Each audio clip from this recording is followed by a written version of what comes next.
toutes, bonjour à tous et bienvenue dans le podcast Data Break by 55. Dans chaque épisode, nous vous embarquons à la découverte des enjeux de la transformation data d'une industrie, des points de vue de nos experts et invités face aux dernières solutions technologiques du moment, ou encore d'insights sur la vie chez 55, racontée par les 55. Je suis Sarah Ibizi, chef de projet développement durable chez 55, et j'ai le plaisir de partager cette tasse de thé avec Ludovic Moulard, directeur développement durable chez 55, pour ce nouvel enregistrement de Data Break. Bonjour Ludovic, ravi d'être avec toi aujourd'hui pour discuter du pilotage environnemental des entreprises. Est-ce que tu peux s'il te plaît te présenter et nous raconter en quelques mots ton rôle chez 55 ? Bonjour Sarah, alors je suis effectivement directeur développement durable. Ça veut dire quoi ? Ça veut dire que je m'occupe de sensibiliser, former nos collaborateurs sur ces sujets. Je suis aussi en charge des travaux d'études que l'on mène. Donc on publie des études open source sur les impacts du digital en particulier, qui est un peu le domaine de prédilection de 55. Et je m'occupe aussi de mettre en place des offres pour nos clients, pour les accompagner justement dans le pilotage de leur empreinte carbone. Et à titre personnel, en fait, je suis engagé dans une association qui s'appelle les Shifters, c'est-à-dire ce sont les bénévoles du Shift Project, qui est une association œuvrant à la décarbonation de l'économie française et internationale. Et en fait, j'ai changé de métier, c'est-à-dire que le fait de participer à cette association, ça m'a donné envie vraiment de complètement bifurquer, puisque précédemment, j'étais toujours chez 55, responsable de l'expertise data. Ça fait plus de 15 ans que je travaille dans ces domaines de la data. Et j'avais envie vraiment de mettre en œuvre mon temps, mes compétences, mon énergie, sans mauvais jeu de mots, dans les problématiques de développement durable pour 55. Ludovic, avant de rentrer dans le vif du sujet, si tu veux bien, on va commencer cet échange par notre nouvelle question rituelle. Quelle est la donnée que tu suis au quotidien, en tout cas une donnée qui t'a marqué, que tu souhaites partager avec nous ? Alors quelques exemples de chiffres qui me paraissent importants. Le premier qui m'a marqué, c'est un des chiffres que l'on trouve dans les travaux du SGPE. Le SGPE, c'est le secrétariat général à la planification écologique, qui dépend de notre ministre, notre Premier ministre. Et la part de l'impact des entreprises dans l'empreinte carbone de la France, c'est environ 70%.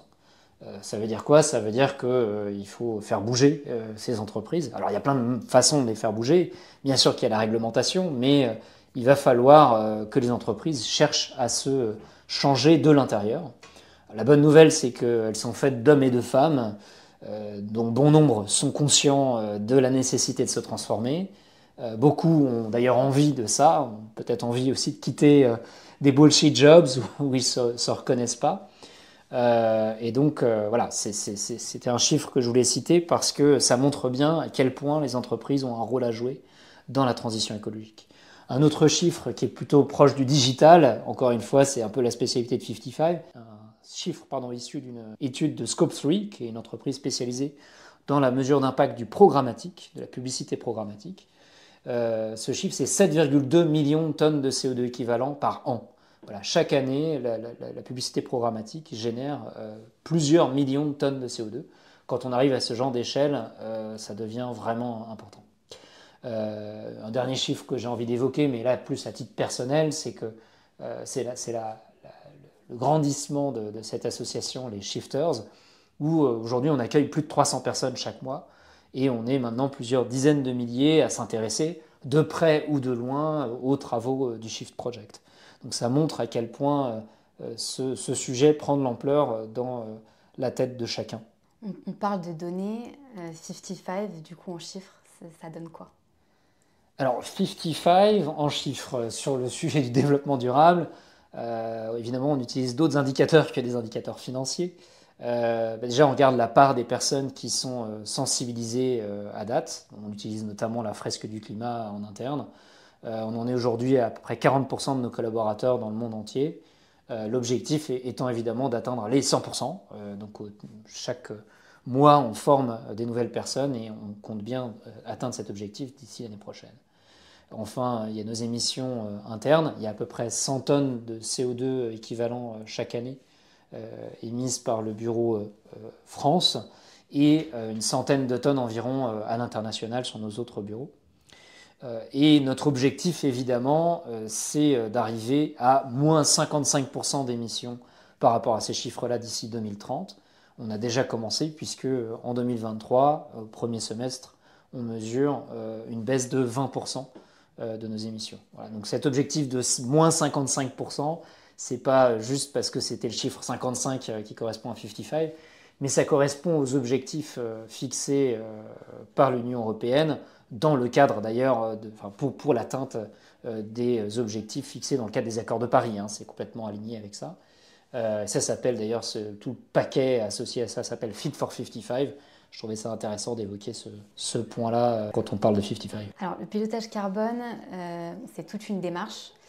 Avant peut-être qu'on démarre, pourquoi ce thème de pilotage carbone, cette démarche de suivi de l'empreinte carbone de nos actions?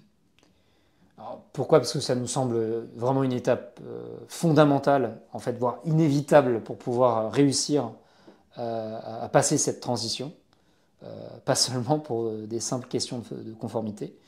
C'est évidemment un sujet qui est complètement aligné avec nos goûts, nos compétences data chez 55, puisqu'il s'agit vraiment de rassembler des données. Simplement, ce n'est pas les données qu'on a l'habitude de traiter, ce n'est pas des sessions, ce n'est pas des interactions ou des chiffres d'affaires, mais c'est des flux physiques, voilà, qu'on compte. C'est un exercice justement assez difficile qui mérite à mon sens un peu de décryptage, aussi d'avoir une approche itérative, et on avait envie de raconter tout ça. C'est évidemment une étape inévitable, comme tu le dis, pour passer la transition.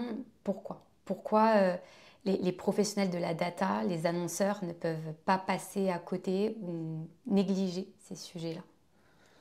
À mon sens, l'enjeu, le terme que j'aime utiliser, c'est passer la transition. Pour ceux qui ont connu les années 90, on parlait de passer l'an 2000. Là, il y a des choses qui ne passaient pas l'an 2000. Mais pour moi, l'enjeu, là, c'est les entreprises qui passeront la transition. On peut aussi parler de la transformation digitale. On sait qu'il y a un certain nombre d'entreprises qui n'ont pas su prendre le virage du digital et qui en ont terriblement souffert, voire qui ont périclité. Mais pour moi, c'est le même sujet. C'est-à-dire que la transition écologique, si les entreprises ne mettent pas en œuvre ce qu'il faut pour connaître et réduire leur impact environnemental, eh bien, elles ne passeront pas la transition. À l'inverse, je pense que le monde va changer. Il y a des entreprises qui sauront tirer leur épingle du jeu, qui seront des forever companies, comme dirait l'entreprise Sweep, des entreprises qui passeront cette transition.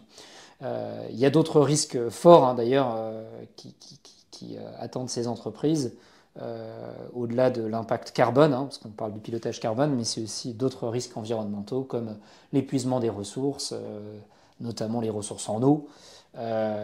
Et pour réussir dans ce passage de transition, il faut d'abord, à notre sens, comprendre le problème, savoir évaluer l'efficacité ou pas des solutions. Il y a des fausses bonnes idées qu'on a, et il faut le comprendre, il faut le tester, et il faut mesurer ça dans le temps pour piloter cet impact carbone.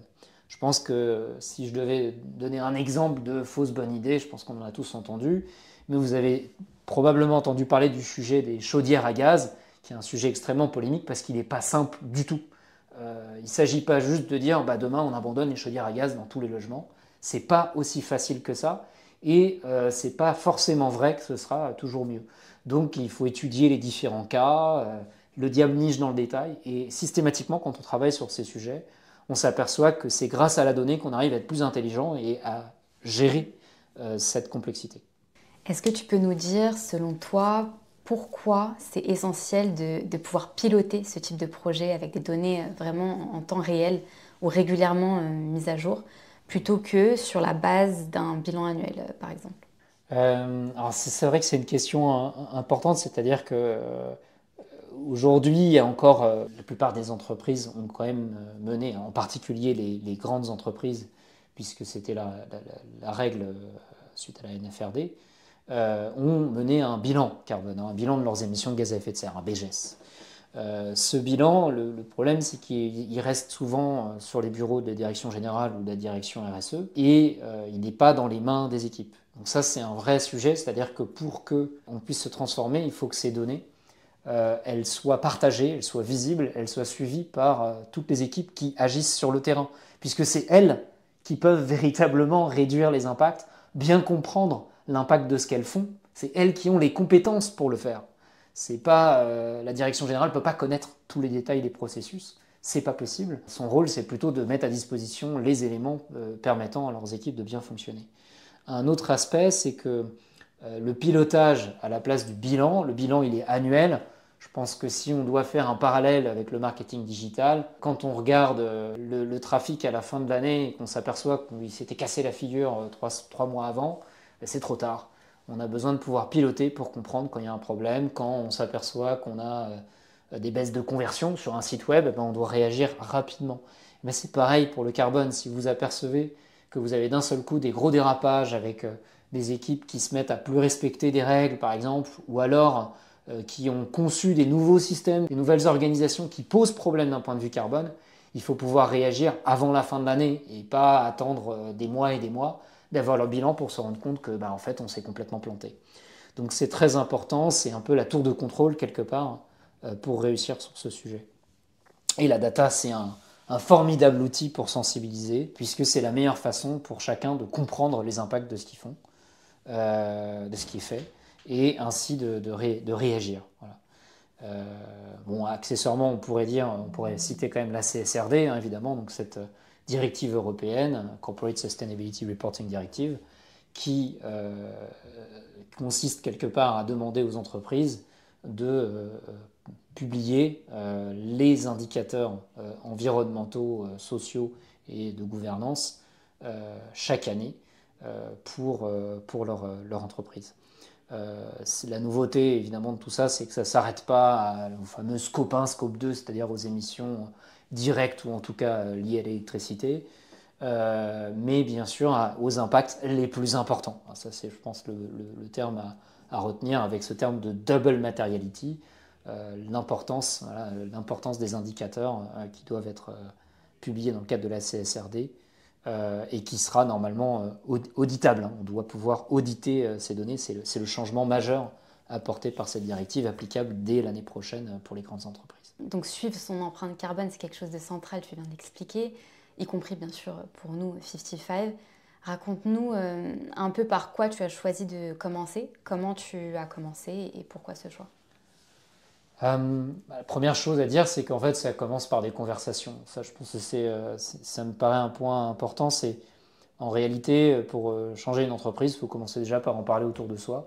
En fait, vous allez vous apercevoir que vous n'êtes pas tout seul. Moi, ça a été mon cas. Et typiquement, j'en ai parlé notamment à un de nos associés, un des partners de 55, Pierre Aran. Et évidemment, il avait envie, en fait, lui aussi, d'agir sur ce sujet.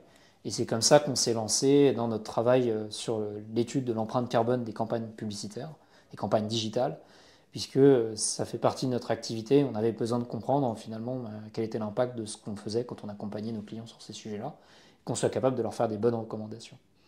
Je me suis également formé à la fois par le biais de l'association et puis l'Institut français du carbone à la comptabilité carbone, et puis bien sûr avec le bon sens qu'on essaie de travailler dans notre domaine du conseil et nos compétences data, c'est comme ça qu'on a pu commencer à mettre en œuvre un premier bilan, et ensuite on a itéré pour passer du bilan au pilotage et surveiller quelque part notre empreinte carbone. Donc on a commencé par des choses assez simples.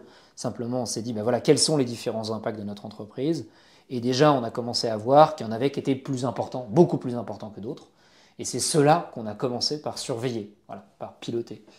Donc en ce sens-là, ce qui me semble intéressant dans notre expérience, c'est évidemment se dire de ne pas commencer par essayer d'évaluer l'intégralité des impacts de toute l'entreprise, mais déjà se focaliser sur ceux qui nous sembleraient importants, en tout cas partir sur des hypothèses, commencer à mesurer cela, faire potentiellement un premier bilan, et à partir de là se dire voilà, les impacts en fait sont là, là, là, et donc c'est ça qu'on doit surveiller en priorité et qu'on va mettre dans notre pilotage au plus vite pour ensuite étendre et être capable d'évaluer tous les impacts, si possible.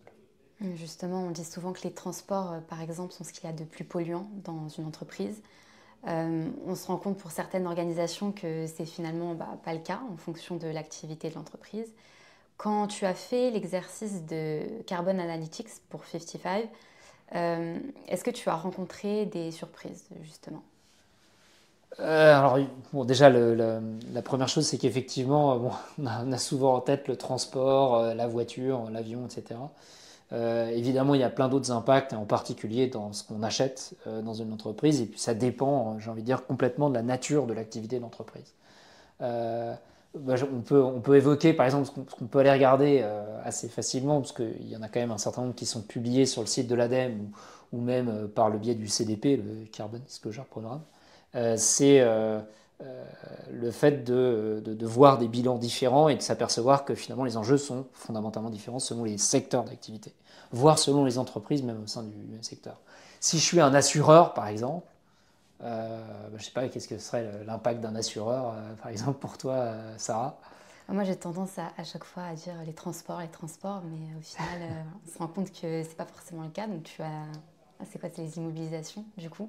Oui, par exemple, L'immobilisation, c'est ça, un assureur, voilà, c'est ça, il va avoir des bâtiments, il va parfois construire ouais, même des bâtiments ou posséder des bâtiments, et donc ça va peut-être être un impact qui est lié à ces bâtiments-là. Ou alors, ça peut être effectivement les déplacements professionnels. Si c'est un assureur qui est particulièrement spécialisé dans les accidents de voiture et qui a besoin de se déplacer énormément, ça peut être ça.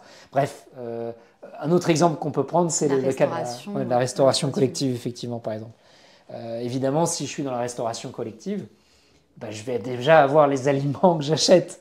J'ai des aliments qui sont plus ou moins carbonés, donc selon ce que je fais, je vais avoir un impact important là-dessus. Puis peut-être que j'utilise du gaz pour cuire ces aliments ou de l'électricité. Dans ce cas-là, je vais avoir un autre impact à évaluer. Mais chaque secteur, voire chaque entreprise au sein d'un secteur, je ne parle même pas des industriels qui évidemment ont à la fois leur supply chain et leurs usines qui vont avoir potentiellement des impacts importants.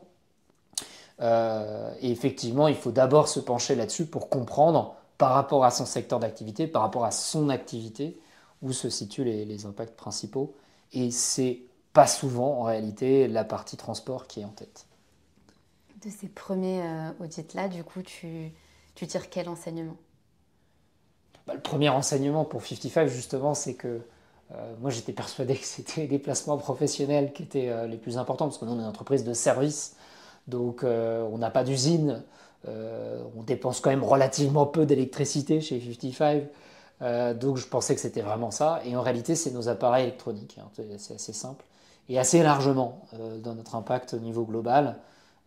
C'est assez largement nos ordinateurs portables, nos écrans, etc., qui génèrent le plus d'émissions pour nous, et donc sur lesquels on doit être précis. Donc ça, c'était une surprise. Je ne pensais pas que c'était le premier impact. Je savais que c'en était un, mais je ne pensais pas que c'était le premier. Et puis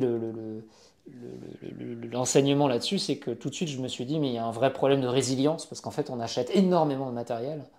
Et si demain, il y a le moindre problème d'approvisionnement sur ce matériel-là, si les prix se mettent à flamber pour X raisons, notamment, pourquoi pas, c'est pas impossible, pour des raisons de pénurie de matières premières ou de hausse des prix de l'énergie, eh bien, il faut qu'on ait des solutions pour qu'on soit résilient, pour qu'on soit capable de gérer cet impact-là. Le pilotage a permis de mettre en évidence des informations à partir desquelles tu as pris des décisions. Est-ce que tu peux nous partager concrètement ce qui a été mis en place en interne chez 55 grâce à ce pilotage pour réduire nos émissions? On peut peut-être commencer par le sujet du hardware, les appareils informatiques, puisque si on regarde notre activité interne, c'est la première source d'impact pour 55. Oui, alors effectivement, dès qu'on a commencé à voir ces différents impacts, on a commencé à agir là-dessus. Et sur la partie hardware, typiquement, on a arrêté d'acheter certains modèles, parce qu'on s'est aperçu qu'il y avait évidemment des modèles qui avaient beaucoup plus d'impact que d'autres.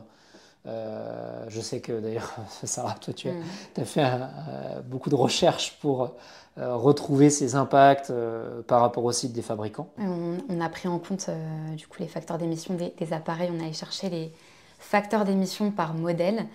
Et ce qu'on a remarqué, c'est qu'il y a des appareils qui ont des émissions 2 fois, 3 fois plus importantes pour certains.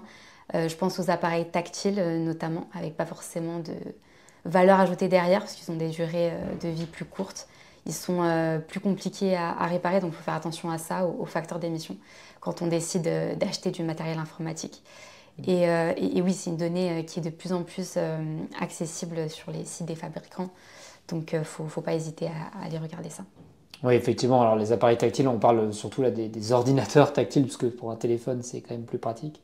Mais voilà, il y a finalement assez peu d'usage d'un écran tactile sur un ordinateur. Et par contre, les impacts sont beaucoup plus importants. Je pense que l'idéal, c'est effectivement d'aller quand même chercher les données par modèle. Parce que quand on utilisait justement des moyennes marché, parce que ces données par modèle, elles sont quand même beaucoup plus disponibles aujourd'hui qu'il y a 3 ans. Et quand on a démarré sur ces sujets, on avait des moyennes, et en fait ces moyennes étaient largement sous-évaluées par rapport à ce qu'on achetait. Donc c'est vraiment important de se pencher là-dessus, et l'idée c'était de choisir plutôt le modèle qui dure plus de 5 ans, hein, qui a vraiment une meilleure durée de vie, pour éviter d'en racheter tout simplement, et qui va avoir un facteur d'émission qui va être plutôt inférieur à peu près 300 kg de CO2 équivalent par ordinateur, si je prends l'exemple des ordinateurs portables. Et puis évidemment, il y a tous les achats qu'on peut éviter, hein. Je pense notamment aux écrans.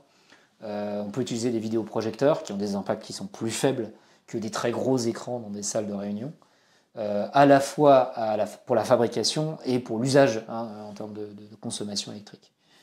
Et puis bien sûr, l'étape d'après, c'est de reconditionner. On a des appareils, on a un parc informatique, donc on doit être capable d'augmenter leur durée de vie, d'avoir recours à de la seconde main, et de reconditionner nos propres appareils, s'assurer qu'on puisse les réutiliser pour un autre collaborateur quand un collaborateur s'en va.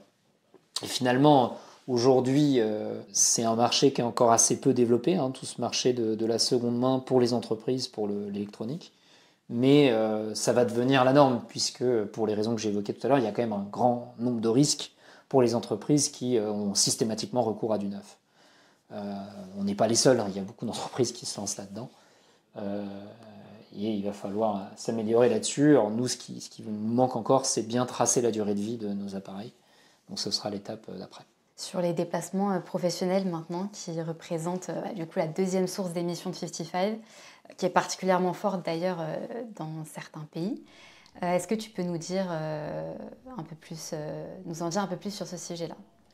Alors effectivement, sur nos déplacements professionnels, par exemple, l'avion n'est pas toujours indispensable, hein. On peut éviter l'avion, en particulier en Europe. C'est pas valable partout. Vous avez des géographies où c'est beaucoup plus compliqué de se déplacer autrement qu'en avion. Évidemment en Asie et aux États-Unis, par exemple. Donc l'idée, c'est en Europe, évidemment, au maximum remplacer l'avion par le train, ce qui est complètement faisable en réalité aujourd'hui. De plus en plus, parce qu'il y a de plus en plus de lignes de train maintenant utilisables pour relier les villes européennes. Et puis, donc ça c'est déjà ce qu'on a mis en place tout simplement, c'est faire en sorte que déjà on surveille nos trajets en avion, pas forcément de façon nominative, mais on essaye d'éviter, quand on détecte des trajets réguliers sur des destinations particulières, on informe ces personnes-là en priorité. Et puis sur les autres pays, l'idée c'est de réduire vraiment les déplacements. Je pense notamment aux États-Unis où c'est une vraie difficulté, où il y a besoin d'aller voir les clients chez eux, et c'est un grand pays. Et donc là l'idée c'est justement soit réduire les fréquences, remplacer par des visios quand on peut, pour permettre de réduire cet impact-là. Il y a aussi des petites choses, des petits détails, mais si on vole, c'est évidemment éviter d'utiliser des vols en première classe ou en classe affaires, puisqu'ils ont un impact plus important. Alors chez 55, c'était pas un problème qu'on avait, puisqu'on voyageait déjà systématiquement en classe éco, mais on constate ça dans d'autres entreprises, c'est encore très présent, les vols en première classe. Et ça, c'est un vrai problème pour les impacts environnementaux. Alors, si je parle des déplacements, on peut parler un tout petit peu des déplacements domicile-travail. En fait, typiquement, ça, c'est un sujet sur lequel on consacre beaucoup moins de temps et d'énergie, parce que 55, on travaille plutôt tous dans des grandes villes dans lesquelles on habite généralement, ou en petite couronne ou en proximité. Et donc, on prend presque tous les transports en commun ou le vélo ou la marche à pied. Donc c'était pas une priorité forte pour nous. Donc ça c'est un exemple, je pense, de cas où justement on l'avait mesuré au départ, on a fait une première mesure, mais on a choisi de pas le piloter tout de suite parce que pour l'instant c'était pas un de nos principaux problèmes. Mais demain c'est forcément quelque chose qu'on suivra. Oui, donc on évite de prendre l'avion quand c'est pas indispensable et on essaye de rentabiliser un maximum son déplacement. Sur les autres impacts, du coup, on a la consommation d'électricité, on a le cloud. Qu'est-ce que tu peux nous dire dessus rapidement? Assez rapidement, effectivement, ça c'est des impacts plus faibles chez nous. Mais typiquement sur l'électricité, il y a des choses très très simples qu'on a pu mettre en œuvre qui nous ont permis de faire des économies significatives. Je pense que beaucoup d'entreprises d'ailleurs l'ont fait en France. C'est tout simplement de mettre à jour les températures de référence. De toute façon, bientôt ce sera une obligation légale. Mais voilà, l'idée c'est tout simplement de changer les températures de référence pour éviter de chauffer trop l'hiver et de refroidir trop l'été. Alors ça c'est surtout ce deuxième impact-là qui est un peu absurde parce que lorsque vous avez des bureaux climatisés à 21 degrés, vous avez beaucoup de gens qui tombent malades, donc c'est assez contre-productif. Et en plus, ça consomme énormément d'énergie, donc autant avoir des températures cibles qui sont plutôt autour de 26 voire 27 degrés. C'est largement faisable de travailler dans ces températures-là. Et puis après, un des points qu'on peut citer, c'est tout ce qui est impact du cloud, de l'utilisation du cloud pour stocker nos fichiers, nos livrables, on est une entreprise de conseil, nos images, nos vidéos, nos prises de vue. Et tout ce travail-là, en fait, tout simplement, il y avait un petit souci avec une procédure de backup qui était mal configurée et qui faisait qu'on avait trop de backup. Et donc, on consommait un espace énorme. Donc, tout simplement, juste ajuster cette méthode de backup pour qu'elle soit efficace et pas qu'on ne garde pas des tonnes et des tonnes de data inutilisées. Ça, c'est fondamental et ça nous a permis de réduire significativement l'impact de cette partie-là. Donc, au-delà de simplement des bonnes pratiques du quotidien pour tout un chacun dans l'entreprise, qui fait partie des choses qu'on explique à nos collaborateurs et sur lesquelles on continue à partager les bonnes pratiques, avoir des notions d'expiration aussi sur les données, les fichiers, c'est très important. Mais c'est déjà regarder avec les données ce qu'on a comme espace qui est pris et par quoi. Et là, en l'occurrence, c'était nos sauvegardes. Alors, mettre en place un pilotage et des bonnes pratiques, c'est une chose. On n'a pas parlé de la communication en interne et la sensibilisation autour de toutes ces problématiques de transition. Ça reste une phase très importante, inhérente à la réussite du projet, sinon c'est difficile d'avancer et de faire la différence. Quelle stratégie as-tu mis en place en interne pour sensibiliser et former les 55ers, surtout qu'on a aussi des équipes internationales qui n'envisagent pas forcément les choses de la même manière? Oui, c'est vrai. Déjà, la première chose, c'est tout simplement le processus d'onboarding de nos collaborateurs. On a commencé par là. On s'est dit, déjà, tous les nouveaux, il faut qu'ils soient formés. Donc, je parlais tout à l'heure de la fresque du climat, on l'a fait faire à tous les nouveaux. On a un certain nombre de trainings à l'arrivée chez 55 pour bien comprendre ces enjeux-là, les différents impacts, quelques bonnes pratiques, mais aussi de comprendre ce que c'est que ce pilotage, justement, carbone. Et évidemment, le pilotage carbone fait partie des éléments de sensibilisation très forts. J'en parlais tout à l'heure, c'est-à-dire partager très régulièrement dans nos points d'équipe, nos points avec toutes les équipes, je veux dire, l'état de nos indicateurs, voilà, où on en est, ce qu'on a fait, ce qui a marché, ce qui n'a pas marché aussi, ça c'est très important. On a monté aussi un certain nombre de challenges en interne, notamment je pense à un challenge qui peut être dit ici, c'est ce qu'on a appelé le 55ers Carbon Footprint, c'est tout simplement inviter tout le monde à aller mesurer son empreinte carbone à titre personnel. Donc là, vous avez évidemment le site de l'ADEME, nos gestes climat, vous avez Carbon Footprint Calculator qui vous permet de trouver ces données-là et tout simplement de monitorer ça de manière anonyme pour voir si on s'améliore chaque année, aussi à titre individuel, sur ce volet-là. Voilà ce type de travaux que l'on mène. Et puis bien sûr, pour l'international, parce qu'il y a des problématiques, j'en parlais tout à l'heure avec les déplacements professionnels et l'avion, qui sont fondamentalement différentes aux États-Unis, en Asie ou en Angleterre. Et là, l'idée, c'est d'avoir des référents locaux, donc des personnes qui se saisissent de ce sujet sur place et qu'on va former, accompagner, suivre pour les aider à déployer leur pilotage carbone, leurs actions locales. Donc on fait de la sensibilisation autour du transport notamment. Comme tu l'as dit tout à l'heure, faire attention à l'avion parce que ça a tel et tel impact qui peut être clairement évité. Il y a le sujet aussi des appareils informatiques, donc faire attention à ce qu'on achète. On l'a beaucoup évoqué en interne. Comment ces nouveautés en matière de règles internes et de process ont été reçues? Le fait de dire tu prends pas l'avion comme tu veux, le fait de dire tiens, voilà, tu as un appareil reconditionné. Comment c'est reçu finalement? Est-ce que tu as rencontré des difficultés? Alors c'est pas toujours facile. Après, la chance qu'on a, c'est que chez 55, on a des valeurs, à mon sens, qui sont compatibles avec cette transition, ce qui fait qu'on ne s'est pas reçu de tomates non plus lorsqu'on a édité ces règles, ces processus-là. Alors c'est sûr que de temps en temps, voilà, il y a des remarques. Oui, on doit quand même travailler, voilà, notamment pour les vols, pour des organisations potentiellement d'off-sites. Ça, c'est un sujet assez courant dans les entreprises, mais qu'est-ce qu'on fait si on fait un off-site? Est-ce qu'on invite tout le monde? Est-ce qu'on va tous prendre l'avion? Évidemment, ce genre de sujet, c'est pas très plaisant de dire en fait non, parce que les impacts sont trop importants. Mais globalement, comme justement on s'appuie sur ces données, c'est beaucoup plus facile d'expliquer que on va pas aller dans tel sens. Typiquement, je parlais des off-sites, mais je pourrais parler des événements aussi qu'on monte chez 55. Faire l'exercice de faire un petit budget carbone, donc d'évaluer approximativement le niveau d'impact qu'on pourrait avoir si on l'organisait de telle ou telle manière, c'est un bon moyen d'éviter des impacts considérables et de se retrouver avec que nos yeux pour pleurer quand on regarde notre pilotage carbone. Donc ça fait partie la donnée, un vrai sujet pour éviter, à mon avis, ces difficultés-là.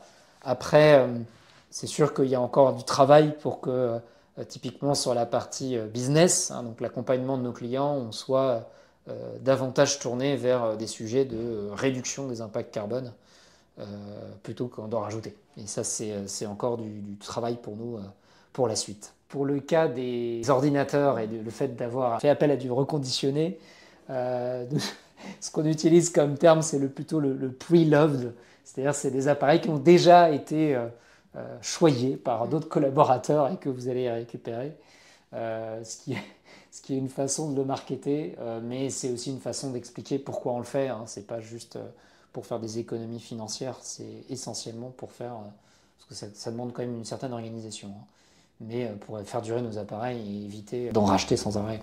On parlait tout à l'heure de l'activité interne de 55 et des sources d'émissions internes.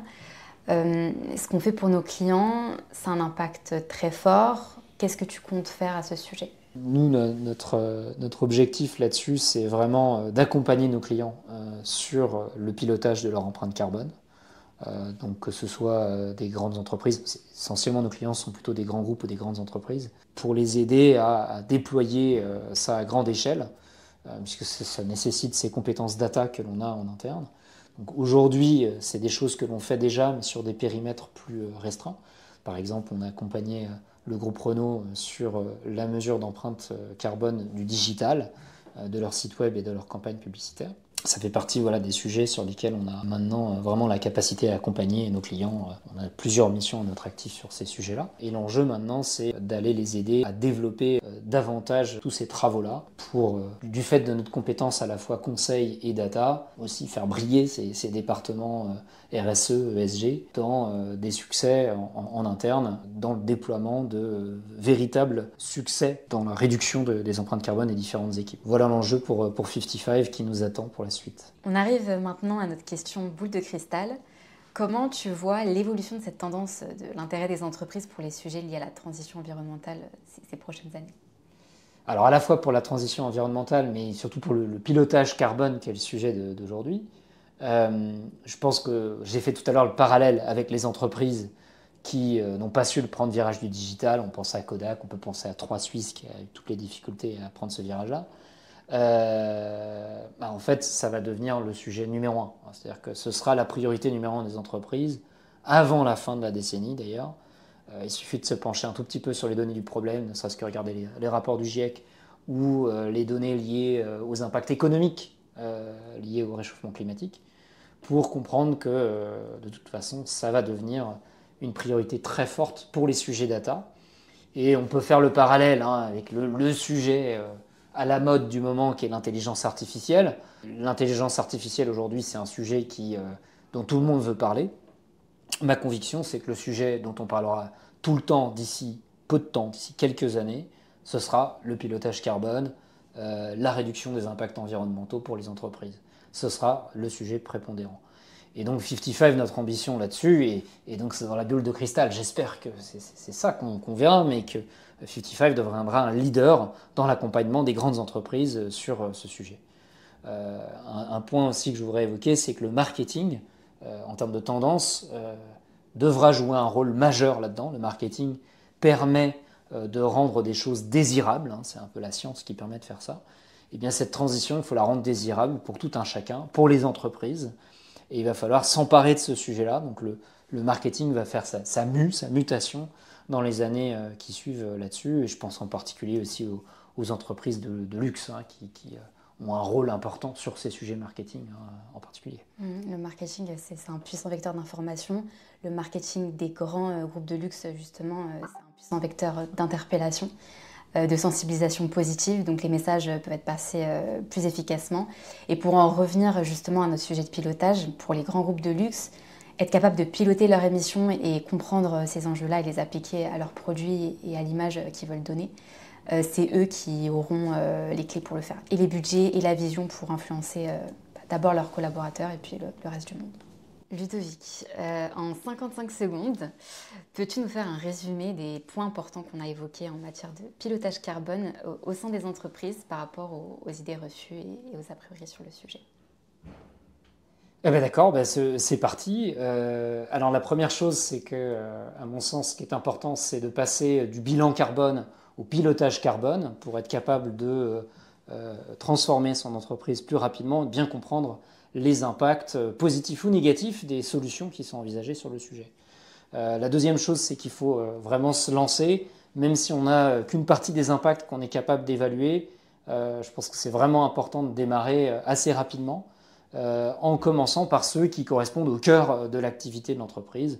On peut s'appuyer d'ailleurs sur des bilans d'autres entreprises existantes si on n'a pas de bilan, et de savoir itérer. Donc ça, c'est le troisième point, c'est comme on disait tout à l'heure, en fait on a des surprises quand on sort un bilan, on a aussi des indicateurs qui sont précisés au fur et à mesure du temps. La comptabilité carbone évolue et donc des facteurs d'émission plus précis vont sortir. Donc il faut être capable d'être agile au travers de ça et d'intégrer ces nouveautés, de garder une vraie ouverture d'esprit, d'utiliser la donnée plutôt que l'intuition uniquement pour ça. Parfait, 55, on est dans les temps. Question bonus, peut-être pour finir, est-ce que tu as une ou des sources d'inspiration à partager? Je sais pas, une association, un média, un podcast. Moi, je pense à Thomas Wagner, par exemple, Bon Pote, pour ceux qui connaissent. C'est un média qui traite des sujets environnementaux. Et son objectif, c'est de sensibiliser et d'ouvrir le débat sur ces thématiques-là. C'est très bien fait, il est sur Instagram également. Je vous invite à y faire un tour, c'est très efficace. Est-ce que, Ludovic, tu en as d'autres à citer? Alors, effectivement, je suis obligé de citer le Shift Project. Je pense que déjà rien que d'aller voir le site web et les études qui sont publiées, et puis le podcast des Shifters qui s'appelle Time to Shift, qui essaye de raconter justement ces travaux du Shift et des Shifters pour bien comprendre de quoi il retourne. On peut citer sur l'aspect digital aussi une association qui s'appelle Boavista, boavista.org, qui travaille sur l'évaluation des impacts environnementaux du numérique en particulier. Si on veut comprendre à la fois le problème, mais surtout les solutions qui s'offrent à nous de manière beaucoup plus large, on peut citer le podcast Le Climat en question, qui a un certain nombre d'épisodes déjà aujourd'hui et qui, à mon sens, est assez précis sur un grand nombre de thématiques.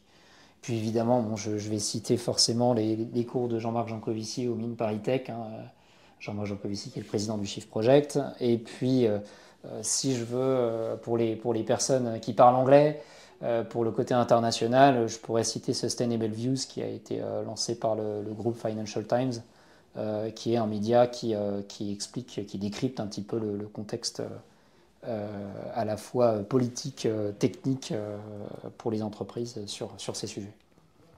Merci beaucoup Ludovic pour cet échange très intéressant. On remercie nos auditeurs et auditrices de nous avoir écoutés et on se dit à bientôt pour un nouveau podcast Data Break by 55.